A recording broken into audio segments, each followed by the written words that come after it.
পানির নিচেই তলিয়ে আছে নোয়াখালীর কাঁচা বাজারগুলো। বন্যার ভয়াবহ প্রভাব পড়েছে এই হাটগুলোতে। সরবরাহ নেই, তাই বাজারে মেলে পুরাতন বাসি সব সবজি। ক্রেতার অভাবে তাও রয়ে যায় অবিক্রিত। বাজারে নতুন সবজির যোগান না আসলে সামনের দিনগুলোতে সংকট আরও তীব্র হতে পারে বলে শঙ্কায় বিক্রেতারা। নুডলস খান নাই তো নুডলসই খান নাই।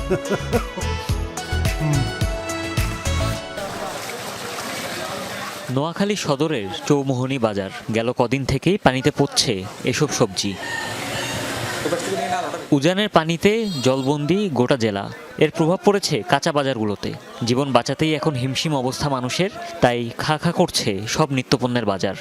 পানির নিচে চলে গেছে, কোনো বাজার সবজি আসতেছে না, পাবলিকও আসতেছে না, মাল হসে যেতেছে। পানির কারণে মানুষ গতেন বাড়িতে পারতেছে না, তরকারি বেগে নষ্ট হয়ে যেতেছে। সবার কাছে 40 টাকা কিনছি, এখন 30 টাকা হলে বিক্রি করে দেবো। পানি উঠে যায়, বন্যার কারণে আমরা আসতেও পারি না, আর যা নিছি আমরা এখানে বেচতে পারি না, সব রয়ে গেছে।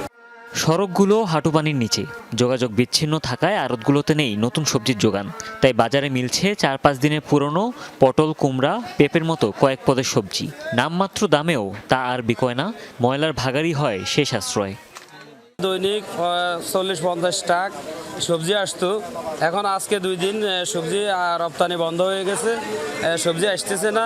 20 টাকার মাল 10 টাকা বিক্রি করতে হয়, 40 টাকার মাল 30 টাকা বিক্রি করতে হয়, এই অবস্থা। এই এক সপ্তাহে 10 কোটি টাকার মানে গোলাবাড়ি ক্ষয়ক্ষতি হয়েছে, সব কাঁচা মাল। আগামী থেকে 200 টাকা হলেও কাঁচা মাল পাবে না, সব তরকারি পচে গেছে। বাজারে টাটকা সবজি দেখা মিললেও তার দাম হাঁকা হচ্ছে আকাশ ছোঁয়া। দর শুনেই পিলে চমকে ওঠার জোগাড়। এক কাঁচামরিচের দামই হাঁকা হচ্ছে 400 টাকা কেজি।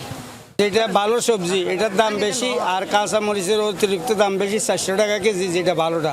তবে সবজির সরবরাহ থমকে যাওয়ায় আসছে দিনগুলোতে বাজারে সংকট আরও তীব্র হতে পারে।